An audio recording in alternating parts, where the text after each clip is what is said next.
Okay, guys, welcome back. Good morning. Just getting the stream underway, but we have 3.5 minutes until we start. So for now, good to see you guys. Hope you had a great weekend. And yeah, I'll be right there with you.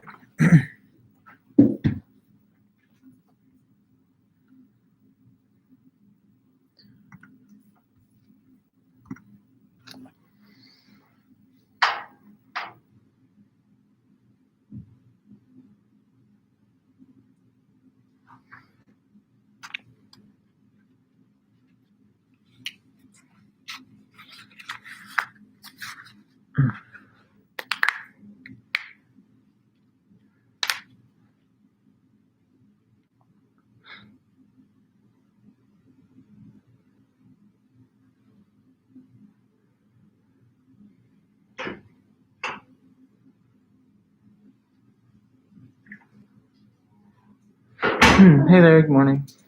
What kind of construction is going on? It smells in this hallway. I don't know what it is. Yeah, it's strange. It can smell like a gasoline smell or something. Yeah, it's a weird Or like a scent. burning type of smell. Yeah. Hey Zoe, good morning. How's your weekend? My weekend was good. Yeah, I just took it easy. I finally didn't have like a ton of grading, so just caught up on sleep and Amazing. yeah, watched some Netflix stuff. Yeah, Did you ever see Thunder Force? Thunder Force? I've heard about it. No. Actually, it's got like Melissa McCarthy. Oh yeah. And, what's her name? She was a really good actress. I think her name's like Olivia something. What's it streaming on? Netflix. Okay, yeah, I'll try to check it out. I was watching some science fiction stuff last night. Synchronic is like a movie. It's pretty cool, interesting. Kind of like had to do with space time. Hello, Angel. Welcome back. Good to see you. Hope you guys are doing well. Had a nice weekend.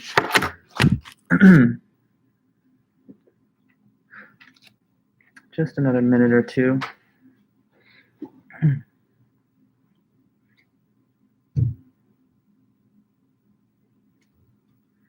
Kylie, how's it going?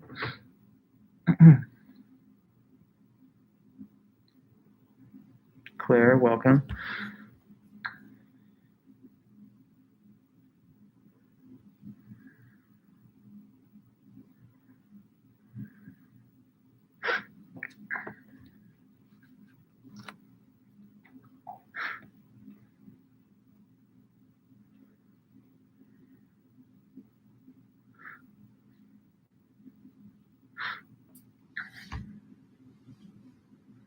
Hey, Chase, good morning.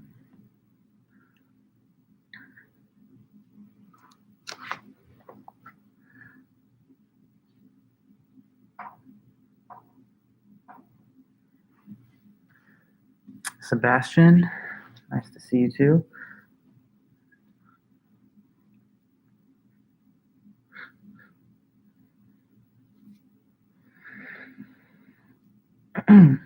Okay, guys, so it's pretty much getting to the 10 a.m. mark, so I'm going to get things rolling here.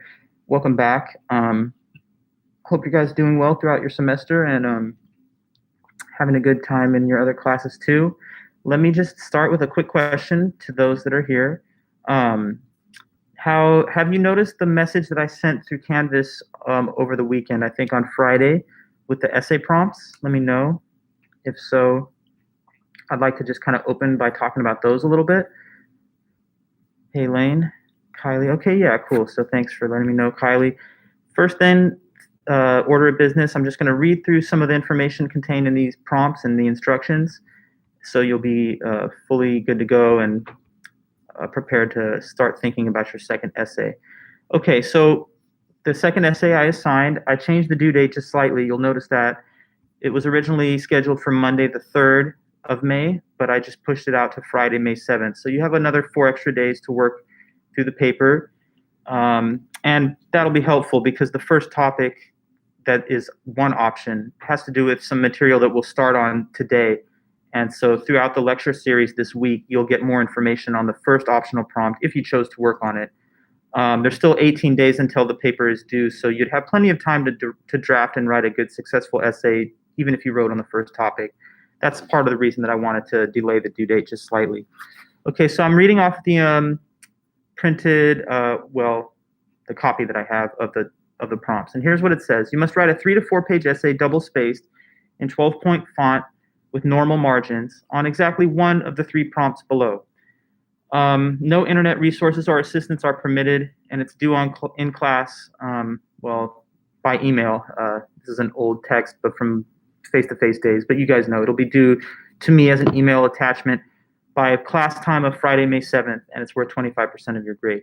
So the format stuff is the same as for the first essay that you guys submitted before, meaning that it's still 3 to 4 pages overall, double-spaced, 12-point font with normal margins. And you just choose one of the topics that are provided. Don't write on multiple topics, just one of the 3.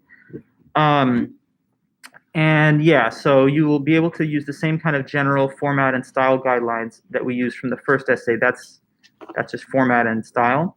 But here are the 3 topics. So you can choose between topic 1 has to do with the philosophy of mind, which we were going to start today. Topic 2 has to do with the metaphysics of time that we just wrapped up and finished Friday. And then the third option is knowledge, epistemology, and the work of the ancient Greeks and Gettier. So the first prompt says, explain the concept of dualism and monism, and then explain the concept of supervenience physicalism. These are, again, topics that will be filled in this week. So for now, just understand that we'll cover that. But it says you may refer to the works of Descartes, Stoljar, Smart, and Turing. So those will be the 4 authors in the philosophy of mind unit of the class. So those will be the literature that you can draw from. Finally, state your own view of which thesis you prefer and why. Like, do you think that dualism or monism is the more plausible perspective in philosophy of mind? Okay. The second prompt says, explain the way that Einstein changed the understanding of time with his theory of relativity, using our assigned readings, class lectures, and video presentations. About the video presentations, I was going to forward to you guys a educational video that was produced by Nova that talks a lot about the theory of relativity, and it gives some helpful discussion. I used to show this in face-to-face classes, so it's still featured in the prompt language, but I'll forward that to you. It might be behind a paywall now of like $2 or something, so it's just optional, but you could use it. Anyway, that's what it refers to when it says video presentations. Explain the idea of the relativity of simultaneity, the 3 ways that time is like space according to Ted Sider, and the way that space-time theory eliminates the idea that time, quote-unquote, moves. Finally, state whether you prefer Einstein's concept of time or the classical view that existed before him and why. So if you chose to write on the time topic, this is your prompt. You'd go over the explanation of the train example and the lightning strikes, how that shows that simultaneity is relative. Talk about how the idea of time moving is paradoxical, according to Ted Sider, and why, and how ultimately the space-time theory changes the way we think about time and space such that time is more similar to space. And then you'd say at the end whether you thought Einstein's reformulated version of thinking about space and time is more intuitive or plausible to you, or the older Newtonian system that existed before him. And then the third prompt is knowledge. Explain the classical idea that knowledge can be defined by 3 separately necessary and jointly sufficient conditions. So those conditions are justification, truth, and belief. For that part, you would have to describe why each condition is needed, but why they're not enough unless all 3 are present. So you'd probably have to give some kind of cases or examples in which a subject satisfies some but not all, and then explain to the reader why intuitively that's not a case of knowledge. Then you could talk about the Greek discussion in Plato's work, how justification transforms correct opinion into knowledge and why it makes it more valuable. Then you would explain how Gettier showed that the classical definition was not sufficient. So you would go over his examples, you could talk about his preliminaries, the closure principle, and then walk us through like Smith and Jones' job hunt for one, and tell us why in that case the subject has a justified true belief, but intuitively it does not amount to knowledge.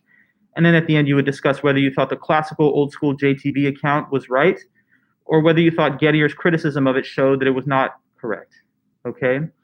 And so those are your 3 options. Again, you have a lot of time to work on them, and any student that's developing their papers, if you end up with a draft or something and you have some time before it's due and you'd like to show it to me, I'm always happy to look at those. The only thing would be just to get it to me, bless you, not at the last possible moment, because when time is short, it's a little harder to get all the replies out that I need. But yeah, I'm happy to look at drafts and answer questions in any format, whether it's through email, office hours, when students arrive to the in-person after class or in class. So anyway, that's the second paper. Now that you have the prompts, you can start gathering your notes and collecting your thoughts and trying to draft those out.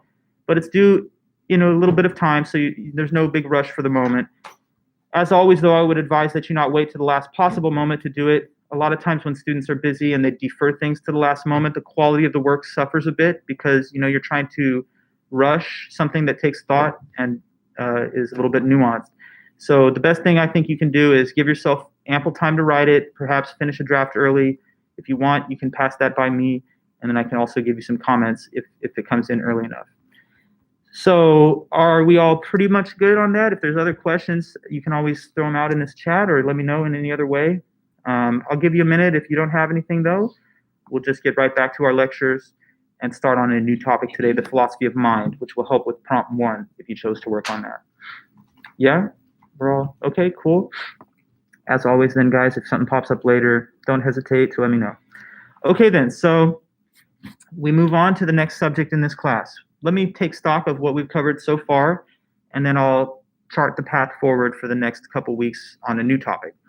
So we started the class with the philosophy of religion, which was all about arguments concerning the existence of God, attempts to prove that God exists, criticisms of those arguments, and everything in between.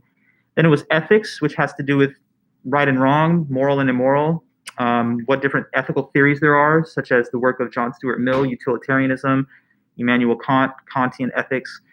We looked at some ethical dilemmas like the trolley problem or the question of economic inequality globally. And after that, we studied epistemology, right? We talked about the theory of knowledge, what the ancient Greeks thought knowledge was, justified true belief, how that was challenged in the modern day by the work of the American philosopher Gettier. By the way, rest in peace. Gettier died like last week. So right as I was teaching him to you guys, he just passed away. Legend of the philosophy game. Of all philosophers in history, there's a mathematical fact about him that's stunning. His paper is like 900 words, and the amount of citations that it has received, thousands and thousands and thousands in academic publishing. So the ratio of citations and references to the word count is the highest in any writer in history. So for you to write 900 words and to be cited literally like thousands and thousands of times in the literature is pretty impressive. Anyway, he's gone. But Gettier, the theory of knowledge, that's another option. And then now, I don't want to forget the philosophy of time. We studied philosophy of time, work of Einstein, how that challenged the older received ideas of Newton, how the space-time theory really radically reconceptualizes the way we think about objects as they endure and have temporal parts throughout time and space. Now we come to a new topic, okay? And it's one of our last topics. There's one more after this, but the new subject matter for us is philosophy of mind. Okay, so philosophy of mind.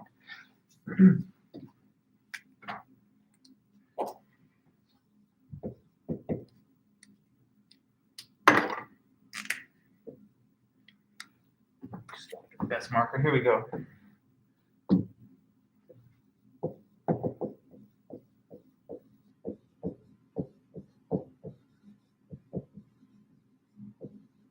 Okay, so what's the philosophy of mind?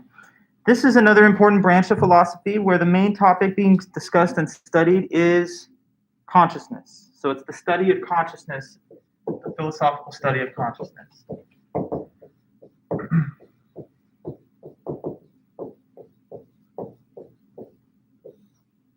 Okay, so consciousness is a very fascinating topic because it's something that makes a thing have a perspective on the world, have a subjective point of view. Take, for example, the marker that I'm holding here. This marker has no consciousness. So it's not like the marker thinks, what a boring lecture, or what an exciting lecture, or what am I going to eat later, or hey, I remember my last birthday or something. This marker has no mental activity. It's not got the ability to hope, dream, fear, feel pain, pleasure, expect things, fear things. There's nothing that it's like to be this marker because it's simply an inanimate object, obviously. I'm using it as a point of illustration, as a point of contrast. This marker has not got consciousness, but then there's us, and we do, right? So we are beings that have a mental life inside. You're just sitting there hearing the lecture, but in your mind, you could be thinking a million different things.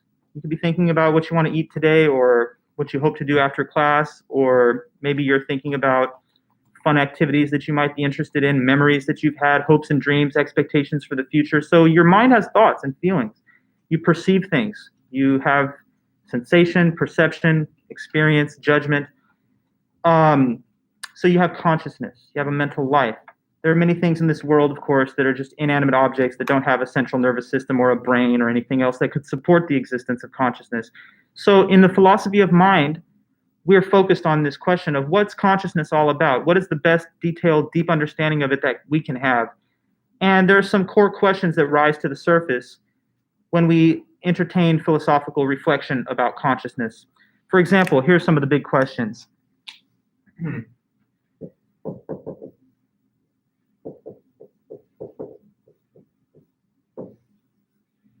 Okay, so for example, are the mind and the brain the same thing, or are they two different things?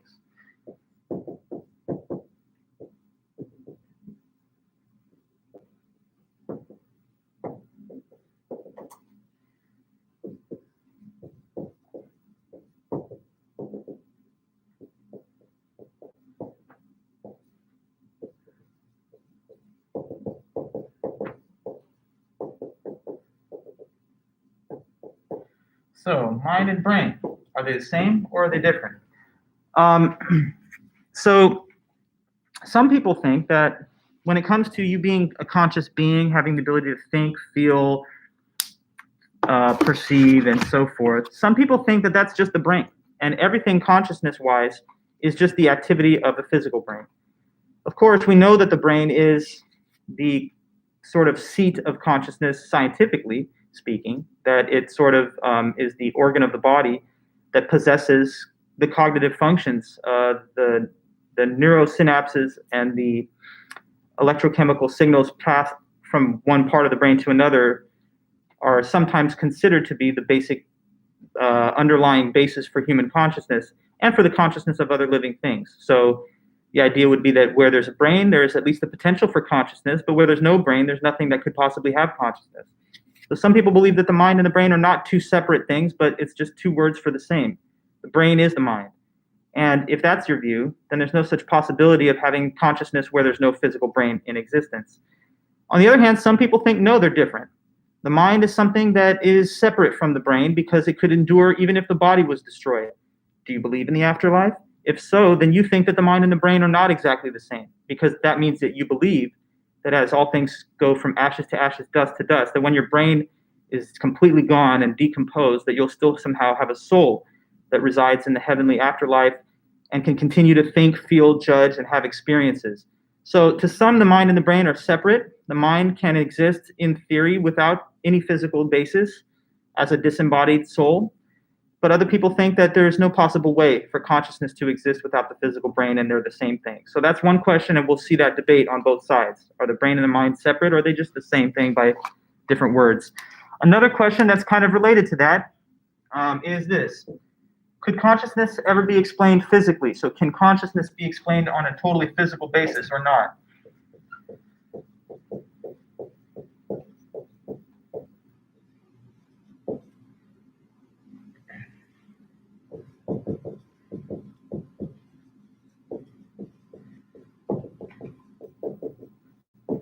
Okay, could it be explained physically? Some people think that, yes, consciousness really just is the physical activity of the neurochemistry of the brain, and that even if we don't have a perfect understanding of it today, how each, neuron or synapse works, that's basically the kind of picture that we're going to end up with. That the brain is everything having to do with consciousness, and therefore it's a physical phenomenon. Yes. But if that's how we explain consciousness, shouldn't everyone's conscious be the same? Well, no, because your brain is just an organ that will perceive the surroundings around it, and we're in different surroundings at different times. So, if you put me in one environment, my brain will take that environment, supposing that physicalism is true, right? Supposing that consciousness is just physical, it'll take as its input the sensory information given by that environment. And since our upbringing and environment are all a little different, it's like having the same kind of underlying hardware, but it's going to be utilized in different software programs, right? So they won't play out exactly the same way. And then, of course, some people will have like cognitive problems or like disabilities or malfunctioning of the brain. So that would also make it such that we're not all exactly identical. Does that make sense? Yeah. So we would have the capacity to have similar cognitive function, but it would be attached to different perceptual items, and we would have different environmental inputs because of our unique parenting and locations and stuff like that. And then there's also the possibility, as I was kind of hinting at, of like cognitive malfunctioning in some specific cases, like people with mental illnesses or psychological abnormalities. Yeah. But anyway, good question. Thank you, Olga. This is one question, though, that we will pursue in this series of lectures. Some people think that consciousness is ultimately physical, but others say no, that there's something too rich and subjective about consciousness to be utterly physical, that there's something maybe supernatural or spiritual about it that defies a reductive, purely physical analysis. So we'll see arguments from either side, those that think it's totally physical and those that think it can't be. And another question that we'll also touch on briefly, and another important question in philosophy of mind, is this: could a machine ever think? Is that even possible or no? Could a machine, like, a computer program, a robot, cyborg, or something man-made through human technology, could a machine ever have consciousness or think? Or is that not possible? We'll study that as well. Some people think that machines could have consciousness, including... Is Frankenstein? No, Frankenstein's not a machine, though. In the story of Mary Shelley, Frankenstein, there's a method scientifically to reanimate body parts and to generate a living organism from a kind of patchwork quilt of discarded body parts from separate donors. But that's entirely in the realm of science fiction. But what we're talking about is like, your video game system, could it ever like actually think and feel instead of just being like a product that plays games? Could there be... You watch science fiction, right? There's movies and stuff where in the future you've got like a butler that's a robot and they come in and they talk to you. Or like in Star Trek, there's like a whole cast member who's like a humanoid looking cyborg, but they think. Question, is that possible? Is it possible for computers to achieve consciousness, or would they only ever be imitating consciousness? Would they just be acting like we do, but they don't actually have thoughts and feelings inside? Some people think it's theoretically impossible for machines to ever have consciousness because they're not biological life forms, But other people think no, consciousness itself is achievable in a robotic or computerized system. One man named Alan Turing invented the digital computer, and the inventor of the computer in 1950 wrote a paper where he argues that yes, someday machines will have consciousness, and that we just haven't seen it yet because of the relative infancy stages that we are in world history when it comes to computing technology and intelligence, artificial intelligence. So if the computer creator thought that consciousness would be achievable by machines, that's a significant view to take into account. But we'll listen to criticisms of those views as well. So this kind of charts forth the scope of our meetings in the next week or two. We're learning about the philosophy of mind, and we want to try and tackle and at least approach these questions to get a fully formed view of what either side will say. So let's kind of dive in by listing a few of the main positions in the philosophy of mind. So there's two main rival positions that are called dualism and monism. So now that that's clear enough, I'll erase, and I'm going to talk to you about dualism and monism.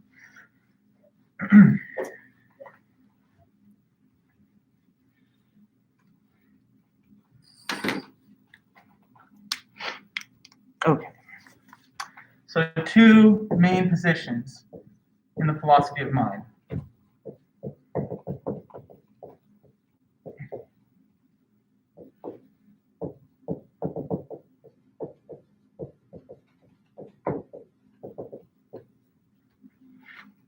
Okay, so there is monism and dualism. So first off to the monist position. Monism says the following, that everything in the whole universe is made out of just one kind of substance. So that's the idea. Everything in the universe is made out of only one kind of substance.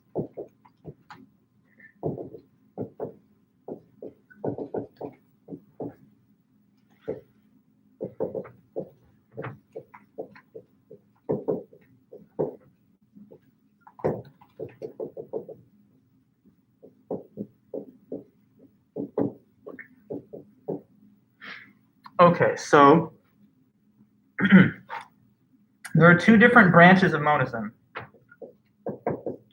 that both follow the same idea that everything's made out of just one type of substance. So let's now distinguish between the two subcategories of monism. First of all, there's what's called physicalist monism or physicalism. And contrasted with that, there's idealism. That's the other version of monism. Now, when I say two main positions in the philosophy of mind, the header here, I'm contrasting monism and dualism. Those are the big two. But there's like a further subdivision of monism here. That's why I'm using these Arabic numerals 1 and 2. So underneath the subheading of monism, there's these two varieties. What's physicalism monism? Physicalism says that everything in the universe is made out of the one substance called physical matter. So everything's made out of physical matter, even us and our consciousness. That's what physicalist believes. So everything in the universe is made out of physical matter, including us and our consciousness.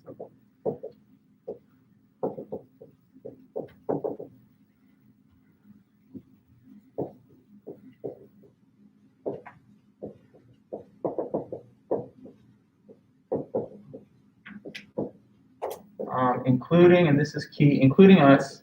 It's not just other stuff that's made out of matter, but even us and our consciousness and our mental lives, that's all just made out of matter.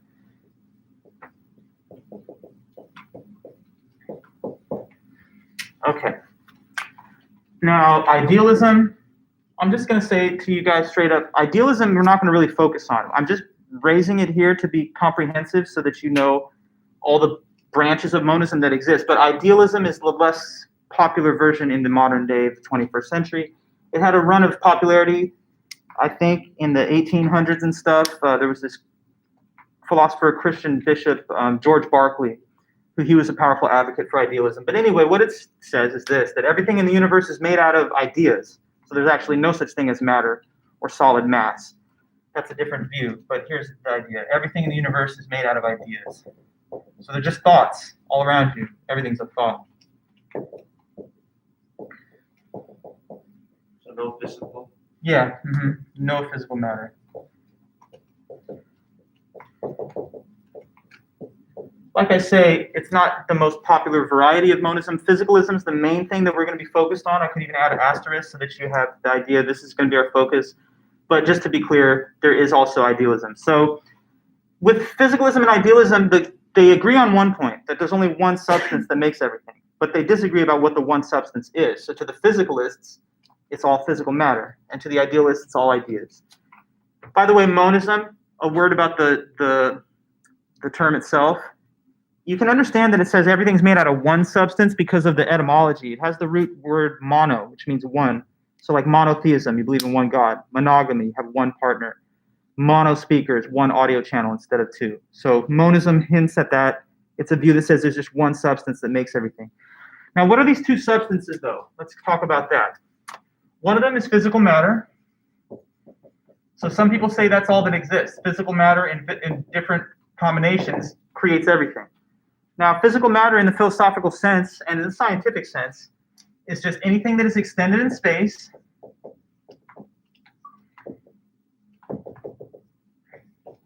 and let me ask you guys this. You can help me complete the definition. Anything that is extended in space, and what would you say is the most basic unit of physical matter according to science, the term for that? You break things down further and further and you get to something that's like ultimate, what do they call it? The atom, right. I know that some people talk about subatomic particles, but at least originally from Greek, atom means uncuttable. So it's like the old school OG term for the least unit of matter that you can't subdivide farther.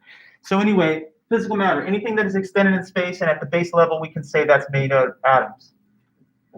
Extended in space just means that it takes up space. So something that has no extension in space is literally nowhere. It's something that has no shape, size, volume, or mass. But physical matter does. It takes up some space. Oh, Cordy, you thought measurement scale. Yeah, no, the physical item itself, I guess, would be what I was referring to. So yes, atoms do have mass. They have a tiny bit of atomic mass. So your answer is not completely wrong, but that would be the way of measuring the quantity of matter that you have rather than what it is as a unit. But fair enough. So on the physicalist view, Everything, 100% of things, not just 99.999, 100% of everything is made out of matter, even you. So what are you according to physicalism? Well, you're a physical object that is a human life form, and you have certain biology and neurochemistry. And the fact that you're conscious is just because of your brain being in a specific electrochemical configuration at a given time. According to physicalism, consciousness can only exist when a certain type of neural structure exists. And if that structure does not exist, then consciousness could not continue in some kind of disembodied form. So physicalists are secular people that don't believe in the afterlife or the existence of the soul. Because if you think of the soul as a disembodied consciousness that continues after someone's like a skeleton in the grave, this is not physically possible according to physicalism, because consciousness is the result of the brain's activities and operations. And if the brain ceases to exist or function, then consciousness would not continue either. So that's physicalism. It's a kind of scientific realist view that denies that there's anything that's not physical. It says consciousness, as cool, interesting, weird as it may be, is a physical phenomenon going on, and there's nothing spiritual about it. But on the other hand, some people think everything's made out of ideas, and that means that everything really issues from the mind. Now, what does the word mind mean in the philosophical sense within the philosophy of mind? Well, if it's distinguished from the brain, then the mind is something more spiritual and soulful. It's like the idea of a soul. So it is something that lacks extension in space, has no extension in space, and is thinking. So it has no extension in space,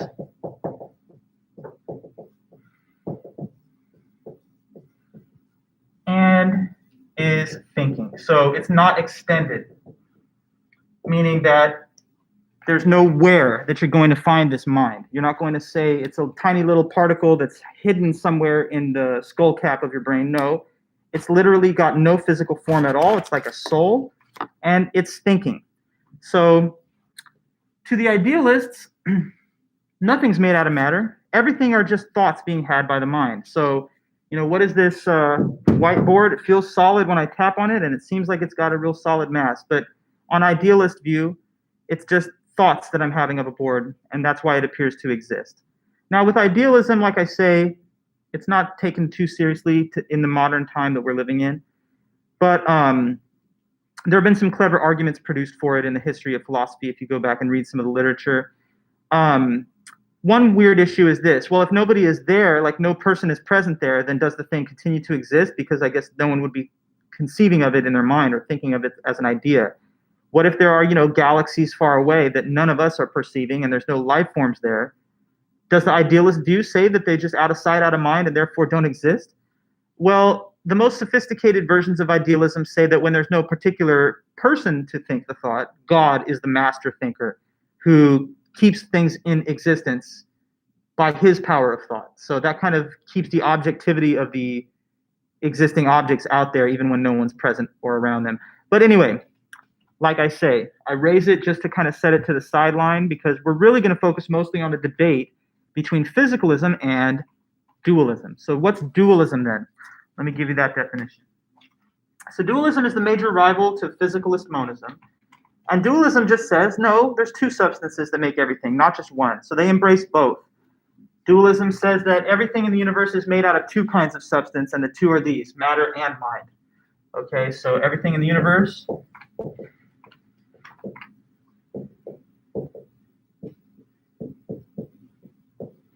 is made out of two kinds of substance. So 2 instead of 1.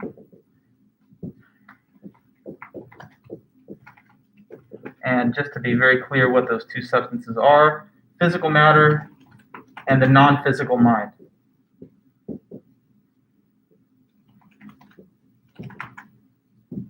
Okay, so for dualists, dual means two, like an iconic duo is two people. So duo has the root meaning of two. And that's what dualism does say. It says that this universe and all things within it are made out of the two kinds of substance. So many and even most things are just made out of matter. The marker here, this whiteboard, the building, the chair that I'm sitting on, and even my body, the physical mass of my body, that's all just made out of matter. But to the dualist, there's more in the universe than just matter. There's also the mind. And the mind is not conceived of as the brain in dualism. It's defined in the way that you see on the board there. It's something that lacks spatial extension, something that has no mass, shape, volume, weight, size of any kind, but it's still somehow a consciousness that can think. So to a dualist, what is a human being? We are a composite of matter that makes our body, but also mind that somehow is rooted with the body or interacts with it, but it's detachable from it and is independent of it. According to dualism, then, we have the idea that consciousness could persist after the death of the body because it's not a part of the body itself. It's not necessarily tied to it or doesn't have to be. It can be liberated from the body, like the concept of the soul. So dualism says there's matter, but this mysterious, non-physical mind that's somehow floating free and is yet inhabiting or interacting with the physical body. So on dualism, it's not all made out of matter. There's matter for the most part, but then when it comes to conscious beings like me and you, there's a mind in there, and the mind is not necessarily the same thing as the brain or the body. Now, who's correct, the physicalists or the dualists? That's the next question, or at least we're going to try and get some answers to this question from a few different authors. We're going to hear the best arguments from either side, as we do in this class, and that, as we always do in philosophy. So when we studied philosophy of religion, we heard arguments that God exists paired together with criticisms of those. Now we'll take you guys on a tour of the philosophical debate between physicalists who say there's no such thing as a non-physical mind, come on, and then dualists who say yes, there is. There's a non-physical mind in addition to the matter that forms objects in space. Okay, so we're starting with one argument for dualism. That's where we'll begin, and then we'll pursue other arguments from physicalists after this. But today is to get started with dualism, and the work of Descartes will get us into it. So we read Rene Descartes a little while ago, his meditations, when we were studying epistemology. And we're going to go back to his meditations now to take a look at his argument for dualism, which is in the 6th chapter of that book. So here's the name again, Rene Descartes, the French philosopher of the 17th century. And Descartes, once again, lived from 1596 until 1650. In 1641, he published his classic work called the Meditations, or Meditations on First Philosophy, but anyway, the Meditations. And like I said to you before, this book has 6 chapters, Meditation 1, 2, 3, 4, 5, and 6. We read Meditation 1 and 2 when we were studying epistemology, and we learned about the method of doubt and that kind of stuff. I think, therefore I am. Well, now we're going back to that book, and we're taking a look at the 6th and final chapter, which is called Meditation 6. Okay, so in Meditation 6, the final chapter of his classic book, he gives this argument for dualism that I'm now going to try and reveal to you. And he's a dualist, and as we have, he defines the physical as that which has spatial extension, which takes up space, and he defines the mind as something that does not take up space, something non-physical, but is thinking. Now, we're going to go through his full argument. There's many steps. It's a pretty complex argument, but in the end, I'll try to bring it down to earth and make it clear to you.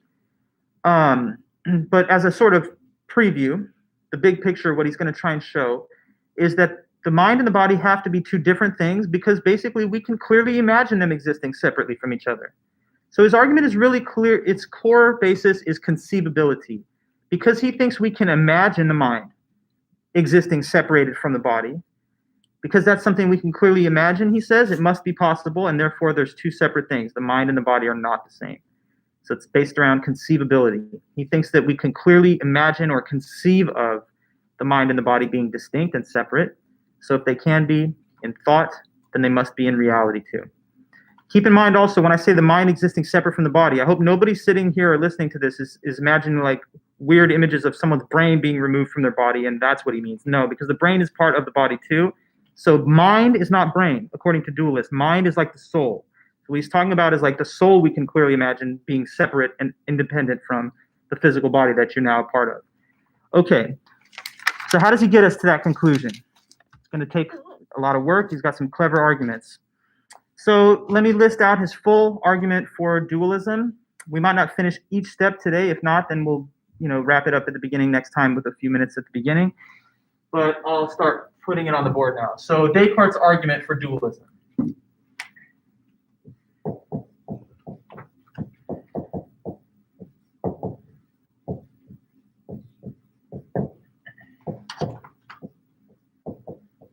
I'm going to reveal the argument to you here. Some of the information in the argument has to do with content that fell in between the sixth and the second chapter of his book, which wasn't included in our anthology, but our anthology refers to some of those things indirectly. So I want to kind of clarify for you if there's any gaps in the way the book presents the arguments so that you get it all detailed out. So with arguments in philosophy and logic, and we've done this a few times before in the class, we list what are called premises, which are the reasons towards the conclusion, and then the conclusion comes at the end. These premise statements are sometimes numbered as though in a list, and they're supposed to be the individual items of evidence that give us a basis to conclude whatever the conclusion of the argument is. So this is a long argument with multiple premises, and we'll just begin with the first one. So the first premise of his dualism argument is this. It has to do with the method of doubt. So he reminds us that using the method of doubt, I'm able to doubt everything perceived by the five senses, even math and logic I can doubt using that method. So based on the method of doubt,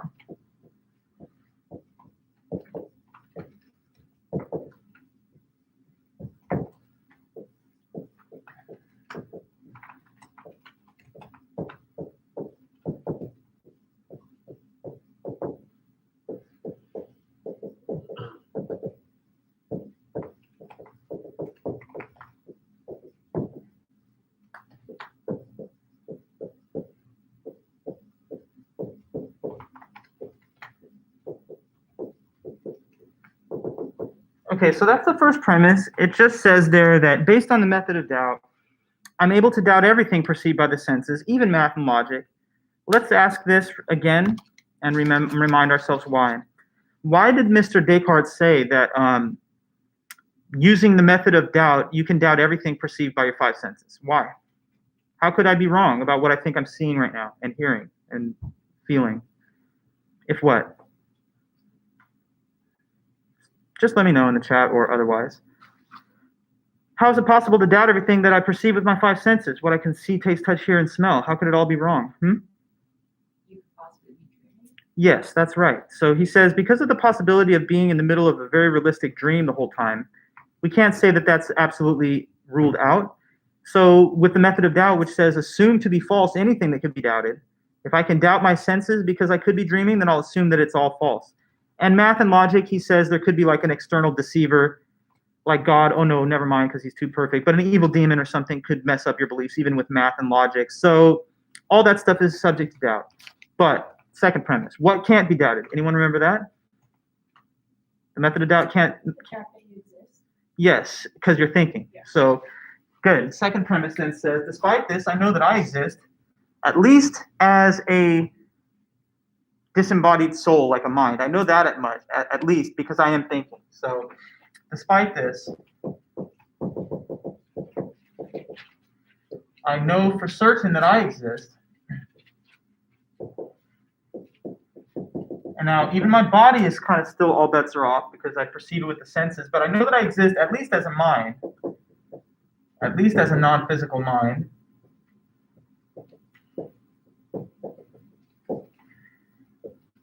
And why again? Well, because I'm thinking. I think, therefore I am. So I know that I exist. I don't know if you exist, but I know I exist because I'm thinking, and that's something that's not subject to doubt. Okay, so we have the two first steps. Question? Really quick. Yes. About the writing for number 1, does that say math and logic? Yeah, it does. Okay, cool. Yeah, like 1 + 1 is 2. Is it 2? You think so, but maybe there's an evil demon who's making it so that it's actually not. So anyway, that was that whole point. Right, so now, the first two premises, what they say. First one is like I can doubt almost everything, basically. You know, I can doubt everything I see, everything I perceive. But there's one thing I can't doubt, number 2. The thought that I exist, I cannot doubt that, because as long as I'm thinking anything, then there's a thinker thinking something, and so that thinker exists, even if we don't know if they have a body. So, second point is I know I exist, even with the method of doubt. Now, here's the next step of his argument. He says, okay, if I exist and I'm a mind at a minimum, well, I know I at least have ideas going on in my head. I shouldn't say head, because maybe the head's part of the body. Well, I know I have thoughts in this consciousness that I have. So, among my thoughts, he says, there's one that he wants to pull out for special attention, because he says it's unique. It's different from all other thoughts. It is the thought of God.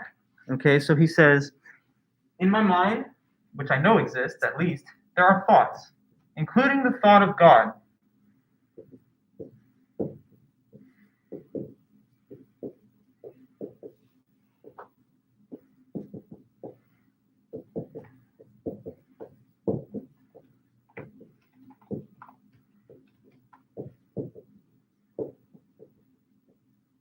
So in the mind, there's thoughts, and one of them, he wants to point out, is this special and unique idea of God.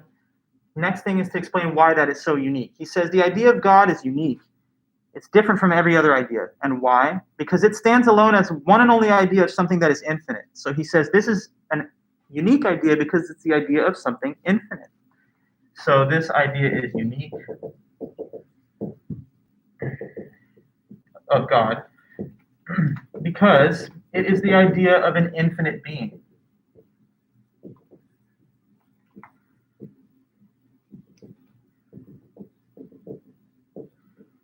Okay, so let me just spend a moment explaining this point here.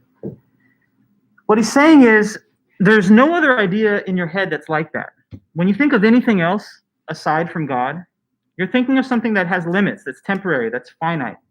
If I'm thinking about me or you, I'm thinking about something with what, like a 100-year lifespan if you're lucky. If I think about Chapman University, I'm thinking about something that's what, existed for 150 years and ultimately it can't exist forever because the whole planet is going to get engulfed in the supernova of the sun at some point, so none of these things are going to last forever. Therefore, everything that you can think about, except for God, is the idea of something finite, limited, and temporary, even if it lasts a long time, and even if it has, not very big limits, but it's got some limitations. So everything except for the idea of God is the idea of something finite. But God, he says, that's one idea that doesn't have that feature. It's infinite, unlimited, eternal. So what about it? He says, well, this idea of God has infinity going on with it. And that's going to be a major point of leverage for him to the next step of the argument. So he says, the idea of God has infinite reality, and therefore it has to come from some source that is also infinite. Let me try and make this point clear to you. I'll have to continue the writing of the argument on this next ledger area here. So continuing up to premise 5. In your own notes, if you have more space, it'd be best to run it vertically all the way down, but I'm using the limits I have here. So this idea is unique because it's the idea of an infinite being. He says, since the idea of God is infinite, it must come from something that is also infinite.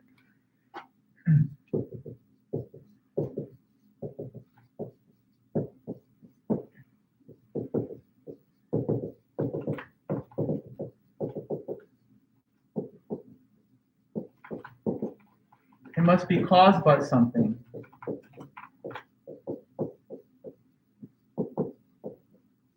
That has infinite reality.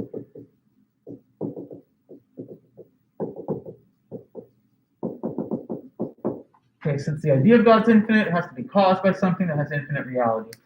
Let me try and explain that with this quick example here. So way back in the day when I was an undergraduate myself at UCLA, I was learning this material from a professor that I thought was helpful with this one explanation. So let me try and show that to you. Okay. So suppose that we just have two containers here. This is container A, and this below is container B. Now, I'm telling you a little fact about B, this one. I'm telling you that right now in the container B, there is 1 gallon of water. It's holding a gallon. Where did it get it from? It got it from A. So A deposited the contents into B, amounting to a gallon. Now I have a simple question for you. Hopefully it doesn't trip you up too bad with the math. But look at this.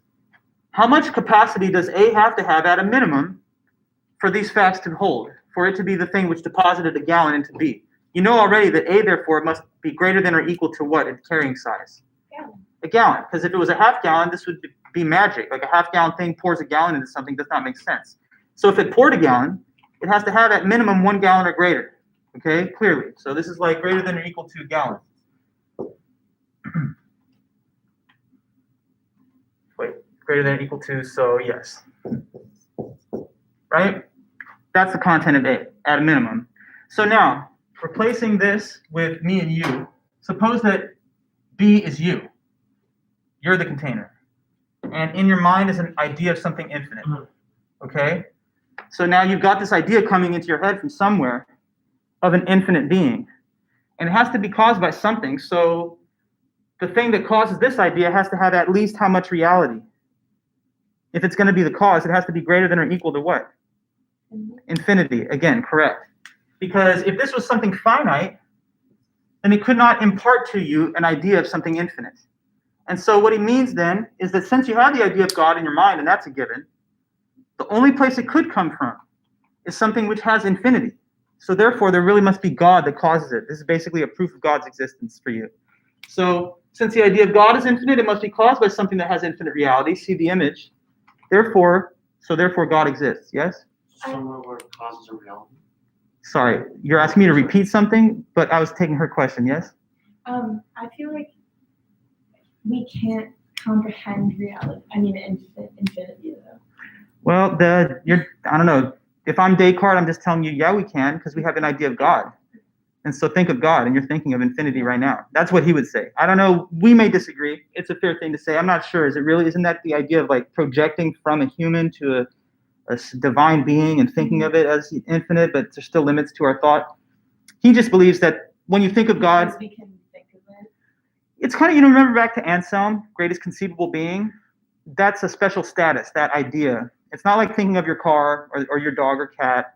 If you would think of God, you would think of something that can never end, that can never begin, that's just always there, that's unlimited with power. So anyway, Okay. He would say that's the idea of an infinite being. Now, you had a question? Yeah, I'm sorry. So it says somewhere where it has to be infinite, but so are we assuming that God is the only infinite, right? Yeah, that's what he does think. Yes. Sorry, I didn't mean that. Oh, no, it's a good question. Very good. So anyway, guys, let's follow the argument along. Starting with, based on the method of doubt, I can doubt everything I perceive with my senses, even math and logic. But one thing I cannot doubt is that I exist, even if I don't know about my body. I know I exist as a mind just because I'm thinking. Now, what's next is that I have thoughts, and one of them is an idea of God. That's special. It's unique because it's the idea of something infinite. And as he sees it, you couldn't have the idea of an infinite being unless it was caused by something that was at least infinite. Otherwise, it would violate a principle of logic that you have an idea, but it's coming from something that's got less reality than the idea has. So the sixth premise will then conclude that, so God exists.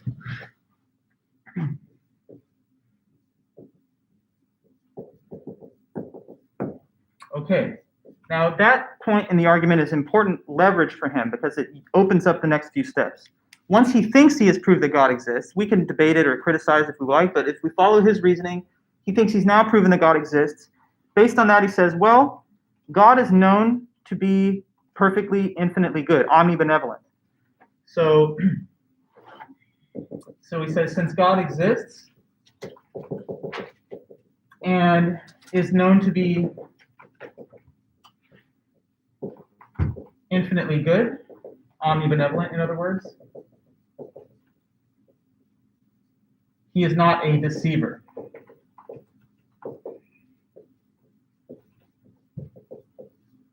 Not a deceiver. Why? Because he's infinitely good. Okay, so if we conclude that God exists, Descartes believes that it's just a short step from there to recognize that God is believed to be infinitely good. And if he's infinitely good, then he would not want to deceive us, especially about things that are so obvious and clear to us. If God was sitting up there, putting us in a simulation like the Matrix, and making us think that we're students in college taking classes, but we're really just dreaming the whole thing, then he would really be messing with you. And Descartes says that runs contrary to the fundamental goodness of God. And so now he's finally prepared at the tail end of his book to say, you know what, if God exists, and I think I proved it, that means that you actually can trust things that are clear and distinct. This is going to take us to the last few steps of the argument, which I'll wrap up with you guys at the beginning on Wednesday. But where we are at now is that he thinks he's proven the existence of God as a perfectly good being who would not deceive. It is this non-deceptive element of God's being that he's going to use to convince us, he hopes, that we can trust and believe the things that are so obvious to us. So now he's finally prepared to say, you know what, you can believe what you see, because God's not going to mess with you about that stuff. He's too good for that. He's too perfectly benevolent to just set us up to get everything completely wrong.